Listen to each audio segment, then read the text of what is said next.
for that, Liz, and welcome to everybody. Croeso, and it's lovely to have you here. And I wonder if I could ask you if you could go into your name, either or both, go into your names and just put which country you're from. I think we have a good international spread here today. Or if you just want to put it in the chat room, your name and where you're from, just to give us a flavour of the audience we've got here tonight for Professor Lord Richard Layard. So thanks for that. And whilst you're doing that, perhaps Liz, if you could say something about Mindfulness Wales, our history, what we do and what we'd like to do, and that would be lovely. And then we'll go on to I'll, Richard. I'll do you a very quick canter around where Mindfulness Wales is. What we're doing in addition to the regular events that we have, where you're so welcome to join us today there. So some of the things we've got on board, we're very excited about this. One of the things we've been doing is partnerships. I said in the practice there, the importance of not being alone, the importance of the fact that there are so many of us with these values and trying to do this. We haven't perhaps yet got to critical mass, but there's a possibility that we can get there. And some of our partnerships are the Mindfulness Initiative, and Richard Edwards, the new CEO of the Mindfulness Initiative, is based in Cardiff. That's an extra bonus. So we got a Welsh connection there. And the Manchester Mindfulness Festival, and we're involved there because we've got ambitions to have a Wales festival at Mindfulness at some point, which would be very exciting. We have worked with Breathworks, and they've got a new CEO who is based in North Wales. Yeah, we're taking over the world here, folks. And the Mindfulness Network, we got friends in the Oxford Mindfulness Foundation. So making partnerships is really part of what we're doing. And our current biggest project is growing mindful communities. And for that, we've got Kelly Boyes and Dana D'Orazio here tonight there. And we're working on the inspiration of the work that they've done in the US, but with a Welsh twist. So we think we can drop into the lovely community work we've got, this idea of dropping mindfulness in and growing mindful communities.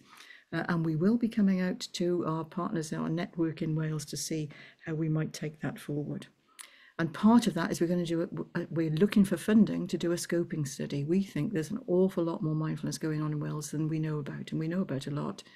So we want to find some money to get a researcher to find out the state of mindfulness in Wales at the moment. And we think that would be a good news story, but still not critical mass. We've got work in health and education that's ongoing, pretty well established, but lots more to do.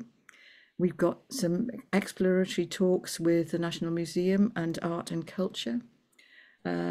We are looking at growing provision in Welsh language.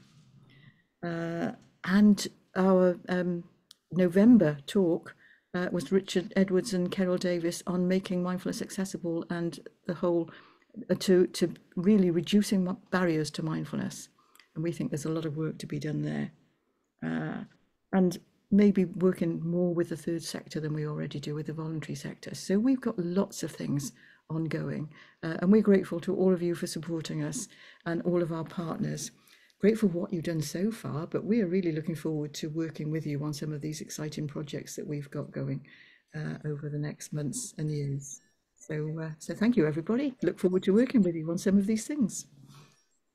Thank you very much for that, Liz. And our guest tonight is Professor Lord Richard Layard, a person I have known for 12 years, and I wanted to introduce mindfulness into the British Parliament. I had no connections in the wellbeing world, but I read his two books, Happiness and New Science and The Good Childhood. I knew he was well connected, and he put us in contact with Professor Mark Williams, Chris Cullen in Oxford University, and we introduced those lessons 12 years ago now. So I've known him for 12 years. He helped us to introduce the lessons in Parliament. He helped us to establish our all-party parliamentary group on mindfulness. He was one of the original members, and he helped us with our parliamentary inquiry called the Mindful Nation Report. He has founded Action for Happiness. Richard is a man who thinks and acts globally. He thinks globally, but he also acts locally. And he has established Action for Happiness. I think it's in 25 countries around the world. These are local groups that work on the science of well-being to improve individual and community well-being. So Action for Happiness, and I know Richard's going to speak on that tonight. But his background is as a health economist. He's a world expert on well-being economics, on well-being and health. He's one of the most cited researchers in the world in this field. He has also more recently started the World Wellbeing Movement, and that's between the London School of Economics, which is Richard's university, and Oxford University, and that's Professor Jan Deneve and Sarah Cunningham, and also Karen Guggenheim from the US. And that's they have an international summit, WAHASU, and in the past that's been in Miami, I think for 3 or 4 times. Last year it was in Como, in Italy. This year it's in London, and I've got my invitation today, so I'm very excited about that. At the Como World Happiness Summit, Richard launched a petition to gain 1 million signatures from around the world, calling upon governments to measure well-being in their country and also to develop policy from that. And we had the launch, a parliamentary launch in the House of Commons in June, in which I helped Richard. Richard, apart from that, Richard lectures, he writes books. His last book was Can We Be Happier? And it was so good, I bought 2 copies. So I bought one and Richard gave me the other. A great book, which I highly recommend. He lectures, he writes books, he speaks at conference. Last year, he met with the Prime Minister of Iceland. He meets with other ministers in the United Kingdom and beyond. In 2014, he took John Kabat-Zinn to number 10 Downing Street to meet with the Prime Minister's advisors. He was well respected. He's nearly 90. I think he's 90 in March, and he's still playing tennis twice a week. If ever I wanted to be like somebody at the age of 90, Richard would be that person. So, Richard, that's... Be careful what you say. Yeah, indeed. And thank you for being here tonight, Richard. And Richard is in the House of Lords there. That's the very expensive wallpaper that was paid for 20 years ago at £80,000 a roll. So, Richard, over to you. I think you're speaking for 25 minutes. After that time, we'll move into breakout rooms for 15 minutes, and then we'll come back, and each breakout room will have 1 question to ask. So we'll come to that later. But in the meantime, Richard, 25 minutes, over to you on well-being and if a little bit of mindfulness as well. Well, it's lovely being with you all. You might have heard the bell ringing. I meant to be voting, but I'd much rather be doing this. So lovely to be with you. I think you're not all in Wales, but I love Wales. I'm very conscious of the fact that the Welsh government is more interested in well-being than the government in Westminster. Many congratulations to Wales on that. And of course, I'm a great fan of Chris's. So we've done many things together, which he has in fact taken the lead on. But he didn't mention one, which is that this event, which we launched the so-called Como Wellbeing Manifesto. That happened last International Day of Happiness, which was March the 20th last year. And then Chris did an extraordinary thing. He invited MPs to come and sign it and to be photographed with the person who drafted it. And we had, I think, 45 MPs came along. So that was just another typical example of Chris's ingenuity, pushing forward in all possible ways to make the world a better place. So what I thought I might do is just tell you a bit about the Como Wellbeing Manifesto. I hope you might be inspired to sign it, but it'll give you a flavor of kind of what many of us are trying to promote, because the basic idea we're trying to promote is that the goal of every individual and of every organization should be to produce the most well-being that it can in the world. So this applies to governments, it applies to businesses and employers, it applies to schools, and of course, above all, it applies to us as individuals. So let me just take you quickly through some of the things which we think that require of organizations if we are to have a happier world. And that's what we all want. And we won't get there unless we're quite clear that that's the objective. So that's got to be the justification of any organization, that it is improving the human lot and it's doing its best to bring that about. So if we just start with governments, this is, of course, the great Enlightenment idea going back to the 18th century. Thomas Jefferson said that the only purpose of government is to improve the happiness of the people. I think that's true. I mean, why else do we have government except to make a better life? Not only that, of course, but a more equal distribution of happiness, so especially to alleviate and remove misery. But I think that is the basic idea of government, which we are trying to push. We're actually trying to push it at the United Nations Summit on the Future this next September, when the heads of government will all of them be declaring what is their vision of the better world that we're trying to produce. And I hope they'll say it's a happier world with greater well-being for the people, and that's what the governments are trying to produce. So for a government, it would mean saying that's the goal of government. The aim of our government is to improve the well-being of the people. How do we do it? Well, essentially two steps. First, you try and understand what are the main things that affect people's well-being. And we, in our researches and other researchers likewise, have, I think, got a pretty good story about that, because you can measure a person's well-being, like how satisfied are they with their life, and then you can try and explain it by the other features of the person's life. So what are the top factors that come out there in explaining the huge spread of well-being in the population? The top factor is mental health. Physical health is also important. The next three factors are all to do with human relationships, family, at work, very important, and in the community. And only then comes income. So we've got to have a much wider concept of what we're trying to achieve and what are the important instruments, and a different concept, I would say, of deprivation, that you're deprived if you can't enjoy your life for whatever reason. That's a very important thing for us to say to our politicians, because the amount of serious effort given to dealing with the mental health problem is shockingly small, especially with young people. It's a complete disgrace compared with the efforts we make to speed up our transport system or whatever else. So that's the first thing that you've got to do, is to identify the areas where you should be looking for new policies. And then, of course, you've got to find policies that work.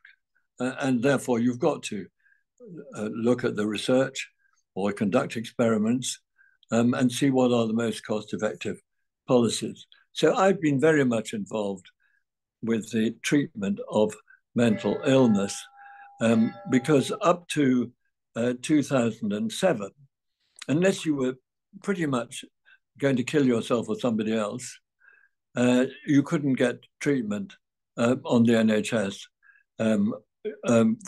for other than pills. You couldn't get psychological therapy. And that was a shocking situation. So we've developed the NHS talking therapies, which I think is now seeing about 750,000 people, treating 750,000 people. Over half are recovering during the course of treatment. And of course, because it is so effective, that helps so many people who couldn't work otherwise to go back to work. And we can show, and we've proved, that actually costs the government nothing to operate this kind of program. And the same would be true of proper psychological therapy for young people as well. So this is a top priority. I'm also trying to get it extended to cover problems of addiction and personality disorder. That's very important. And these are the kind of things which we need to get into the party manifestos coming up to the next election. Obviously, helping people who are suffering, I think, is the top moral claim. I don't think that prevention is better than cure. If somebody is suffering, you should help them to recover. That's a number one thing. But of course, prevention is really important. And I think it's terrible that our schools have become increasingly exam factories. We need to make sure that the children's well-being is a major objective of schools. It's got to be very explicit. Ideally, I think we would be actually measuring it. But more importantly, we would be orienting the life of the school more. Many schools do it, but all schools should be orienting the life of the school, the assemblies, towards teaching the fundamentals of how to be a person who creates happiness in the world around themselves, for themselves and for others. And that means having really good lessons, weekly lessons in life skills. We've pioneered a curriculum, detailed, manualized curriculum for 11 to 15-year-olds called Healthy Minds. We evaluated it. It has a good effect on the children's happiness and life satisfaction.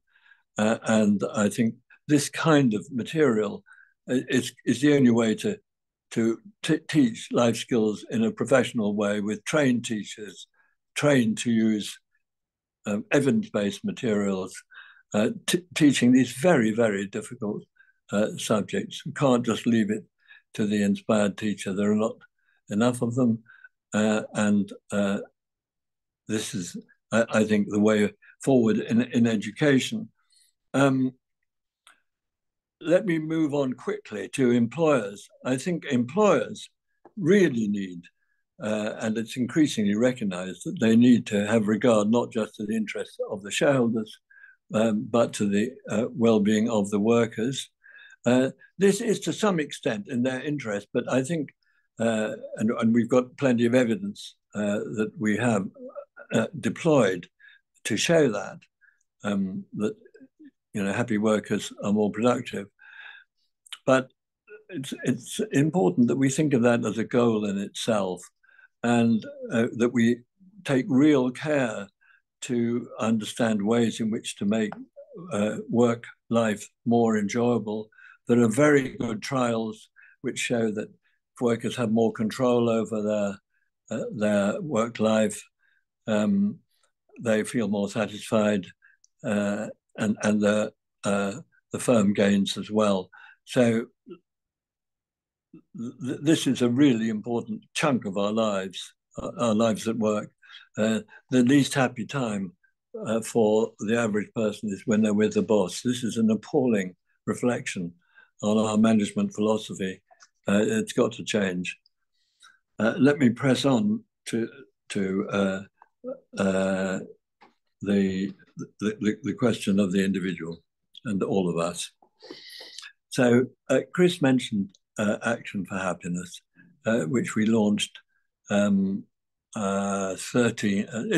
years ago. And the basic idea is very simple. What are you trying to do in your life? And the pledge that members of Action for Happiness take is that I will try to create as much happiness in the world as I can, and as little unhappiness. And I think that's a really inspiring message for our times. And I wish it were being taught in schools. I wish that we could deal with this terrible mental health problem that's arising for teenagers. They don't know what they're meant to be doing other than showing off on social media. They're meant to be creating happiness in the world. They're meant to be finding skills which will enable them to contribute to the happiness of the community in whatever way their talents lie. And of course, at the same time, creating satisfaction and joy for themselves. We've got to get that quite different philosophy into our community. I think that at the moment you could characterize the dominant philosophy is that you're here to be more successful than other people. That's a terrible thing to be bringing people up to believe.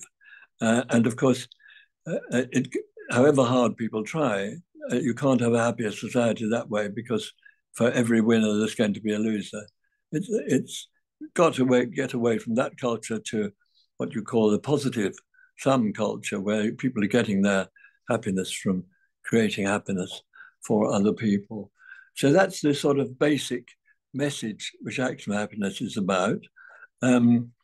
We've identified from positive psychology what we call the 10 keys to happier living. I won't go through them, but we could come to that maybe later. But the first 5, it's called Great Dream, that's the acronym. And the first 5 are things that you should be doing, as it were, each day. And the other 5, the Dream 5, are the sort of basic attitudes that are underpinning all that you do. I think it's been proved very effective framework for all the work which is done by Action for Happiness. So we have 2 courses. We have an online course for individuals called 10 Days of Happiness. I think it's been taken now by over 100,000 people. And we also have courses given to groups currently online, which are, again, based on the 10 keys to happier living. The previous version of that we had before COVID was evaluated by a proper controlled trial, and it showed that it increased people's happiness by as much as if they got a job from being unemployed or found a partner from being on their own. So this is powerful stuff, this positive psychology. And I think, of course, mindfulness is a part of it, but it's got a lot of other wisdom, much of it, of course, ancient wisdom confirmed by modern science, as you know. My hope for Action for Happiness is that it will eventually generate ongoing groups, hundreds of thousands of them worldwide, which plug to some extent the gap, you might say, created by the decline of religious participation. There's a lot of important things that people need to get from each other, gathering together, feeling supported, feeling that they're not the only people who matter, regaining perspective, experiencing beauty and peace from these kinds of meetings. And that's what we are trying to create. But of course, COVID has held that up. But these groups have a framework that's provided by Action for Happiness with materials for each meeting, different materials for each month corresponding to the different keys to happier living. And they, the materials are, well, the format is people check in and talk about what they are feeling, what they're grateful for. Then there's a rather good video from the material that's supplied, and on the theme of the month. Then there's the group discussion on how that applies to them, and then there's this decision, what action you're going to take as a result, and that is, of course, one of the themes of Action for Happiness. That you're in the end going to be taking action, and hopefully making the world better and yourself feel better. So please, if you haven't ever done so yet, go into your into the web and find Action for Happiness, and find a course or a group near you, or offer to train to be a volunteer. All these groups and courses are led by volunteers, and there's a short volunteer training online, 4 sessions. So please have a look into that. So there we are. This is, I think, an amazing idea, that we want a happier world, and that therefore should be our explicit objective, and which guides everything that we do. We're coming up to an election. I think we should all go and ask our candidates, what do you think is the goal of government, and how is your party proposing to improve the happiness of the people? That should be what this election's about. It should also, as I said before, be what this UN Summit of the Future is about. We're trying to take action to influence the UN over that, coming from the World Happiness Summit on March the 19th and 20th in London. If any of you have time to come to that, please do so. But it's all a matter of perspective in the end, isn't it? I mean, what you do in the end reflects what you think really matters. And I think, if we could get everybody, young children, adolescents, employers, people at work, people in the community, and us as individuals, feeling deeply in our hearts that what we're here for is to create happiness in the world around us. Surely we could have a better society. Surely if that became a worldwide creed, we could have fewer wars. Surely we could have a better life. And I think that's what, I really feel strongly is what should be the inspiring idea for our culture for the 21st century. So, love to hear your views. Thank you. Thank you very much for that, Richard. I think you've done an excellent job of describing the beautiful work that you do in this country and around the world. And you've set us a number of tasks there to explore the Action for Happiness website, perhaps offer to be a volunteer for Action for Happiness. It is election year, as you say, not just in the UK, but for a third of humanity. I think over 2 billion people go to the polls this year, including in the UK and the US. And I'm a big believer in parliamentary democracy. We should be holding all political parties to account, and to say, what are you doing about mental health, about the human flourishing, about reducing misery? And also, Richard, I think you've asked us to sign your global petition. I've signed that. Yes, please. We've done it in Parliament. And Liz, perhaps I think we've got 500 people on the on the Mindfulness Wales mailing list. If we could send out a link to Action for Happiness, that could be at least one action. Absolutely, thank you. Richard is keen on action, so that can be our action for happiness in Wales.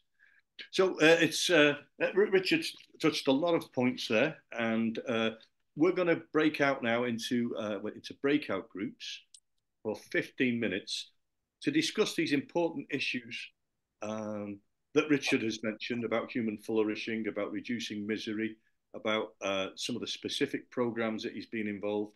Improving access to psychological therapies was what Richard introduced in 2008, and that's helped millions of people to become rebalanced and back into the community, back into the workforce. So he's given us some practical examples of the work that he's done. So if we go into our breakout rooms, and when we do that, it'll be for 15 minutes. Could you, each group, I think there'll be about 8, perhaps 10 groups, if each group could come up with one question to put to Richard so he could answer that. And so if you can nominate a person in your group to ask that question, which is bubbled up from below from the group. So it's over to Rob Kellen Davis, who is going to put us into groups and send us off into the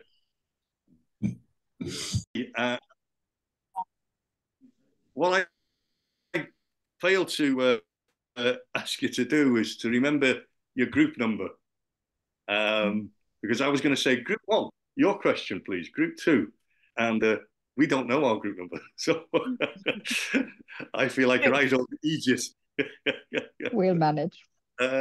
So does anybody know who group 1 is? Well, I do.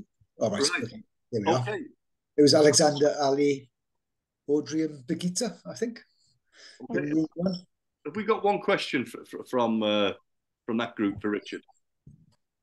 Yes, I think I was nominated to reflect on this question briefly. Firstly, thank you very much, Professor Layard, for lovely and insightful commentary. And we really wish we'd had more time, as we always do. But the question that we came up with was around how to approach politicians. Where do you start to approach politicians to bring attention to what we're talking about? Building communities of happiness, and do the groups, the communities, the Action for Happiness groups approach politicians in some way already as part of the work that they do, or the engagements that they have? Well, on the subject of Action for Happiness, I mean, we made a decision at the beginning to basically have it as a sort of grassroots movement of personal change and transformation. So it's not been very political. Therefore, that's the reason why, as Chris sort of mentioned at the beginning, that we have recently founded a so-called World Wellbeing Movement, which is a sort of top-down movement that's targeted at the media and at politicians. But of course, there's the bridging situation that you are asking about. What can individuals do with politicians? I think Chris is probably a better placed than me to answer this. I mean, obviously you can write to them, you can go to their surgeries, you can go to their election meetings, you can have delegations. I think it probably, if we're talking about members of parliament, it's probably different with every member of parliament, what's the best way to get at them. But I don't know if Chris would you like to comment on what's the best way to get at a politician?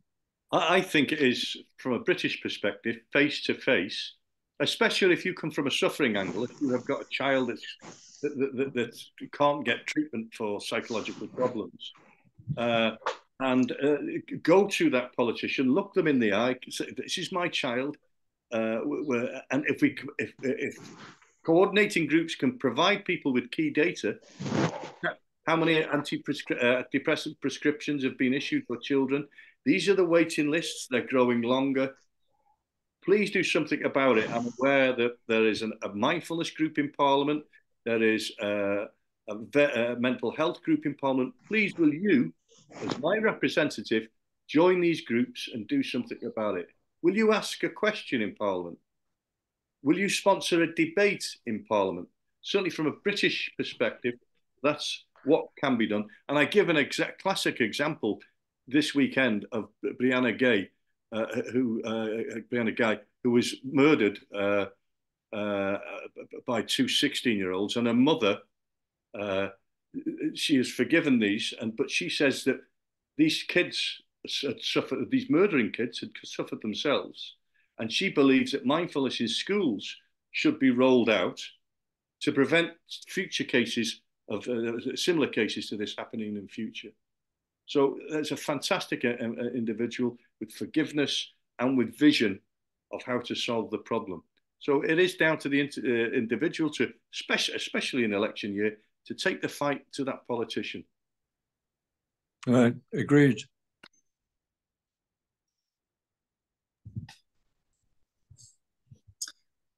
You're muted, Chris. Group number 2.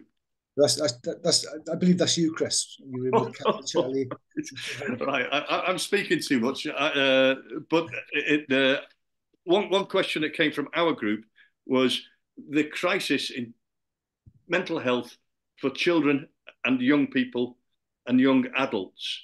What is the cause of this? And what's the solution? Well, I think that the cause is the social media, because if you look at the time path of this crisis, I mean, I don't know if you can see which way I'm looking to you, but if you look at, you've got data, particularly in the United States, of whether children say they're depressed or they feel left out or they feel their life is worth living. It's going along like this till 2010, and then it goes shooting up like that. And of course, the use of social media goes shooting up exactly at that same moment from 2010. And that correlation doesn't prove causation, of course. And there have been now about 12 trials where people have been randomly allocated to not use Facebook for a month. And they've become a lot happier compared with the people who are using Facebook. So I think that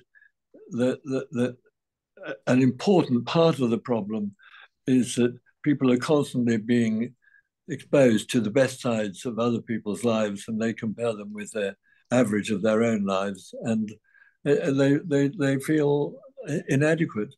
And on the other side, they feel under this terrific pressure to show off, to impress people.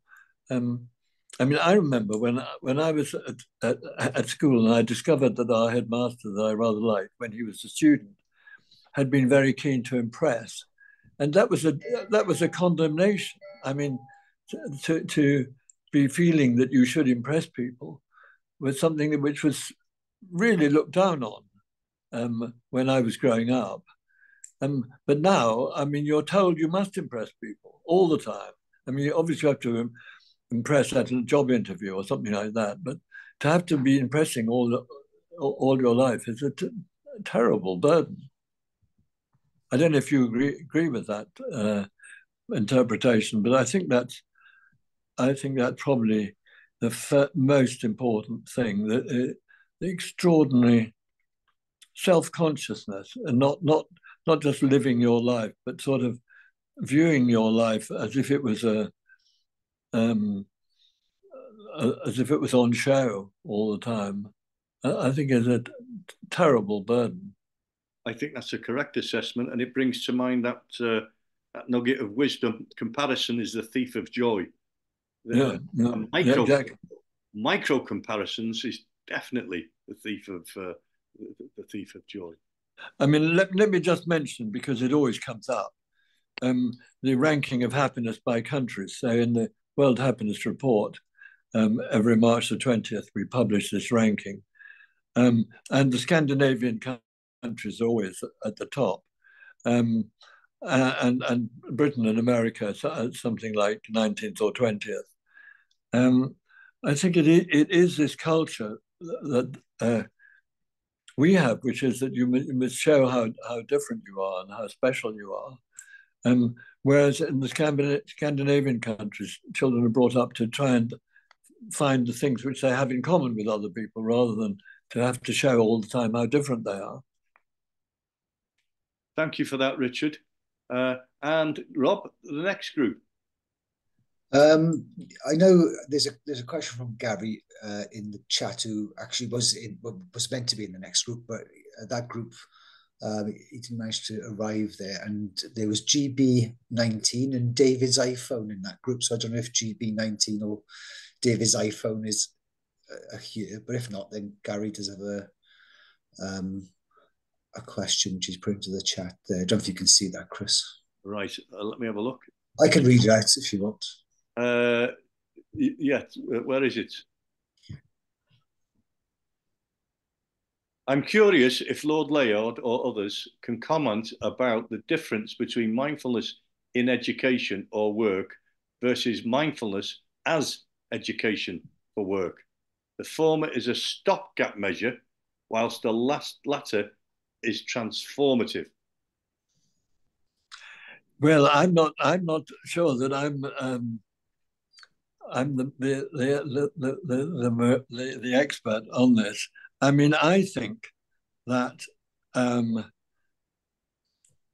don't have a mindfulness practice of a very systematic sort, but I do find that obviously trying to live in the present is something you do frequently, especially when things are difficult. Get back into the present. We've all learned that through mindfulness. That's more the second type that you were talking about. I think also, I'm just telling you my own practice. If you feel you've done something stupid and you feel really wretched, I think stepping out of yourself and looking at yourself and saying, oh, there's that chap, he's feeling bad, he'll be all right shortly. And in any case, he's one of 7 billion. That's very helpful. That's a kind of mindfulness, stepping outside yourself. But I certainly think that what I've got from the mindfulness classes that Chris got me to go to, I've not developed a sort of 10-minute or 15-minute, 20-minute practice, but I have developed habits, which I think are valuable. That's what I feel is certainly one of the messages that it's got to send to the whole society. Okay, thank you for that, Richard. And Rob, have you got the next question? Sorry, the next group? The next group, yeah. It was Georgia, Gwen and Hayley, Ewan, I think. The next group, room 4. I was elected as the person asking the question. First of all, I'd like to thank Lord Layard for the impact you've made on the huge and profound impact you've made, and will make more, I hope, on the well-being of people in Britain and the world. The question is, what role does positive thinking play in correcting the injustice and inequality in the world?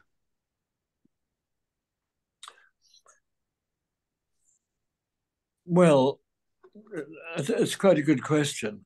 I mean, positive thinking is certainly number one. It's a sort of way of self-management, isn't it?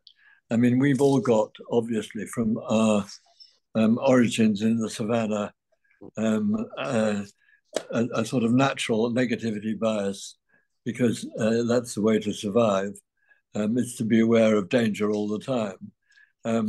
But there's not that kind of danger facing humans today, and we have a tendency to look for danger when there isn't danger, and obviously a happy life is one where you feel other people are on your side rather than a threat.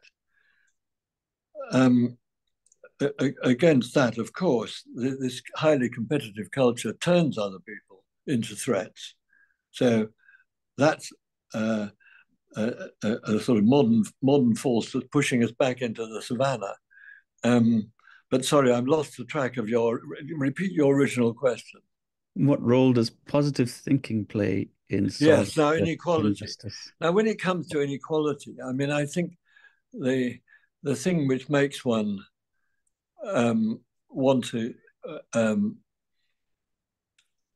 reduce inequality is the compassion, isn't it? That you feel it's really bad for other people to have lousy lives, and I would say compassion is the fundamental source of motivation to reduce inequality. The root meaning of the word compassion is willing to suffer with, isn't it? Well, I don't know if you have. I mean, you can fight inequality without necessarily suffering with. I mean, I wouldn't say that a member of parliament who's fighting inequality is necessarily suffering with the people who are deprived, but he or she is really fighting on their behalf. So maybe this is a rather top-down view that I'm offering, but I mean, obviously that can be a paternalistic thing if that's the only thing there is.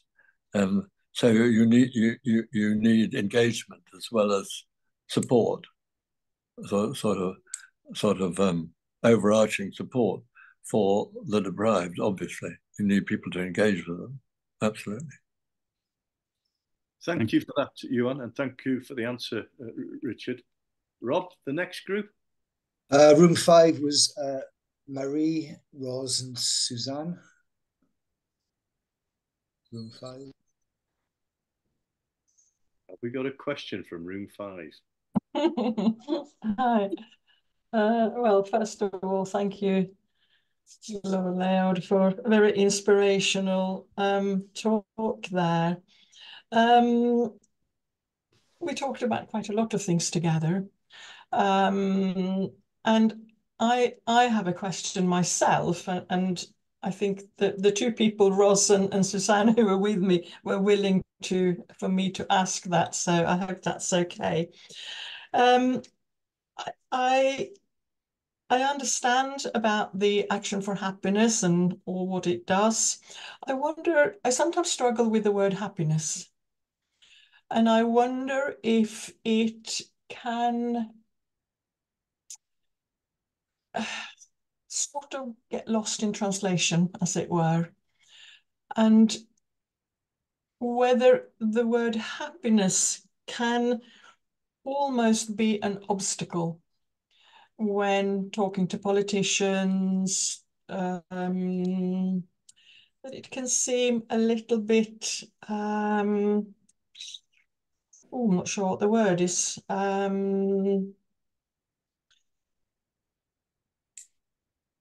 something about, oh, we should all be happy, should we? Should we all be happy?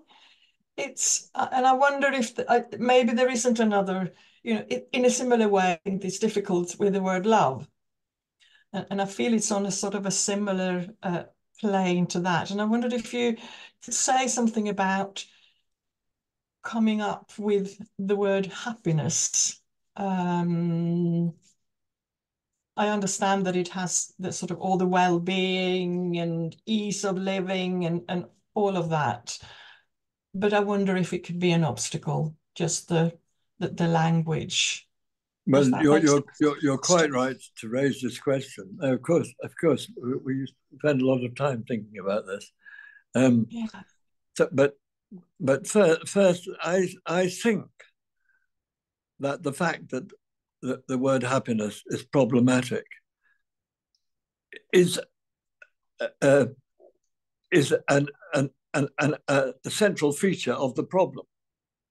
I mean, it is a problem if people are not willing to talk about feelings as being the ultimate, the important thing. How do you feel in yourself in your life. That is the thing which ultimately is the most important thing for a society, that we want a society where people feel good about their lives. So let's take the word happiness. I mean, some people think it's not serious enough, or it's too evanescent, and yet they will all those people who say that, they will be having conversations. You know, is your child happy at school, or how are you happily married? I mean, are you happy at work? I mean, these are the most fundamental questions you could ask about a child or a partner or a colleague, and yet often it's the same people who would use that word happy in the conversation, because there isn't another one, who think happiness is trivial. And it's because partly kind of advertising, happiness is a banana or something. But it is a big problem. And the result is that when we talk to politicians, we don't use the word. We use the word well-being. Because it looks more respectable and sort of sound and serious. And happiness doesn't look serious. But of course, when we talk about well-being, we mean happiness. And the other really peculiar feature of this discussion is that people think you're meaning something binary. Either you're happy or you're not happy. And, you can't be happy all the time, all that kind of thing. I mean, obviously, happiness there's a scale which goes from extreme happiness to extreme misery. And people are moving around on that scale all the time. And I think if you can get people to think of it as a scale, like temperature or something, they begin to take it more seriously. And well-being, I think they think of as they more naturally think of well-being as a scale than happiness. But then you raised another very important, a different point, which is that you said love. I mean, happiness is what you experience, so it comes from all kinds of sources. It of course comes from loving other people. It comes from being loved. Those are two of the most important things. But it comes from other sources, being appreciated and enjoying playing tennis, or all the other things that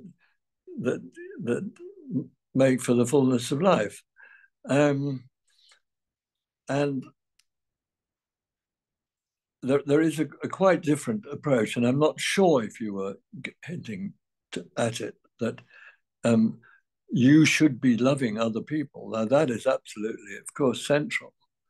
And the question is, how do we get a happy society where people are enjoying their lives? Only, of course, if other people, if everybody is trying to contribute to the happiness of others. So a happy society has to be based on love, but in that sense, love is a means to the end. The end is just feeling good. That's how I would express it. Thank you for that, Richard. The philosophical question and philosophical answer. Rob, next group.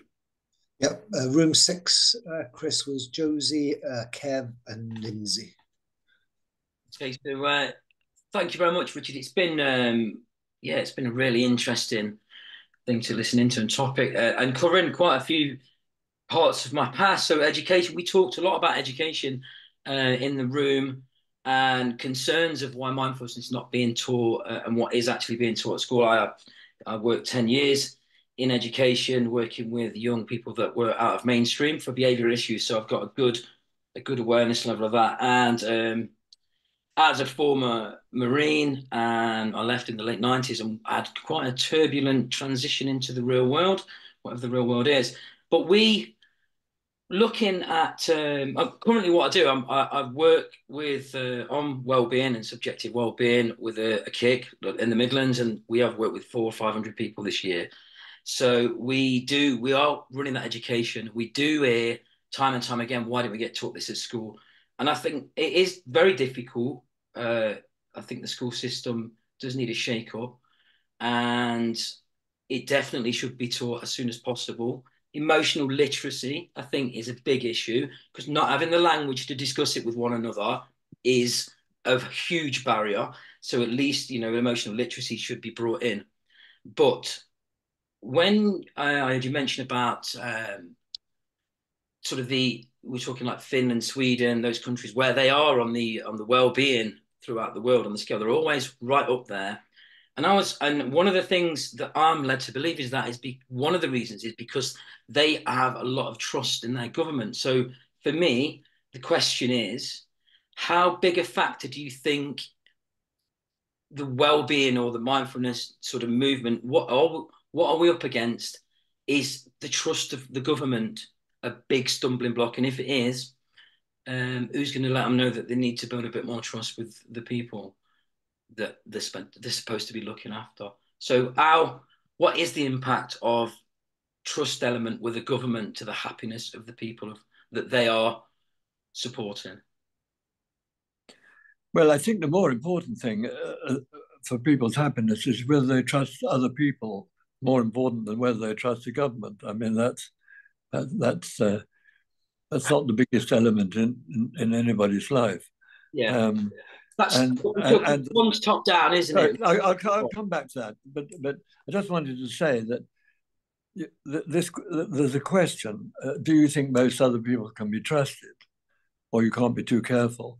This is a question which has been asked, for decades and in different countries, and the answers vary hugely between countries. So in Scandinavian countries, you get like 70% saying yes, most people can be trusted. Britain, I think it used to be, in the US, it used to be about 50%. It's now more like 30%. And there's some countries, obviously, where it's even lower than that. It's an important factor explaining the difference in happiness between different countries. And I'm not an expert, to be honest, about trust in government and how well that's correlated with the trust in other people, probably somewhat. I mean, there's another question which is asked in the Gallup World Poll, which is reported in the World Happiness Report, which is about corruption in government and in business. And that again is another variable that explains a great deal of an important part of the variation in happiness between countries. So yeah, trust is just extraordinarily basic thing to the happy life. Absolutely.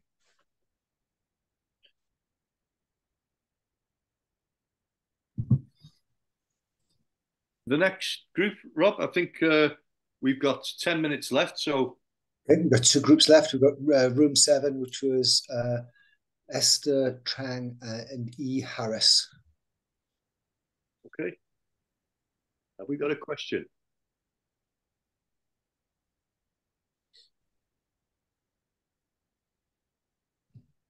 Yes, we have a question. So thank you very much, Lord Layard, for sharing a lot of very provocative ideas. I think I'm young.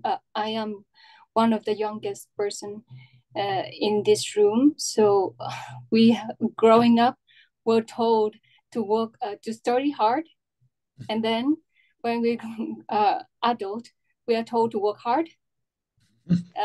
When we work hard, we are told to play hard, and everything has to be hard.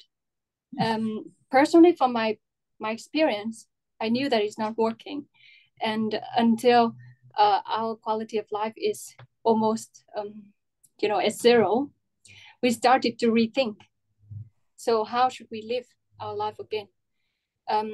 I think it's the thing about the system, the value of the system of the society. that we are growing up, we are living. How can we change that if it's the big thing regarding for the society, how it is doing right now? You get what I mean? No, I do. And I think that these are the sort of values which are imposed on people, and which they then respond to.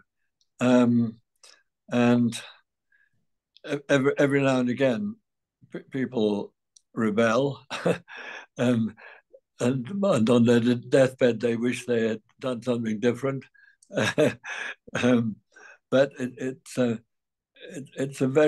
very big part of the society. So having said sort of negative things about working, I do think that a very important thing for everybody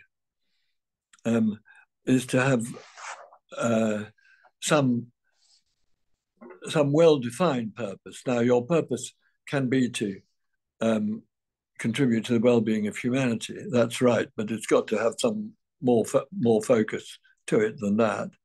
And I think trying to do your work well is a way of contributing to the happiness of the world if your work is valuable.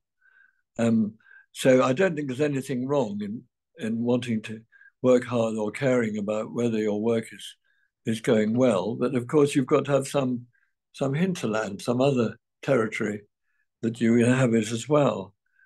The play hard bit, this is not, are you talking about something you absorbed in Britain or somewhere else? The play hard phrase I've never heard except in America. But maybe it can be heard in Britain too. I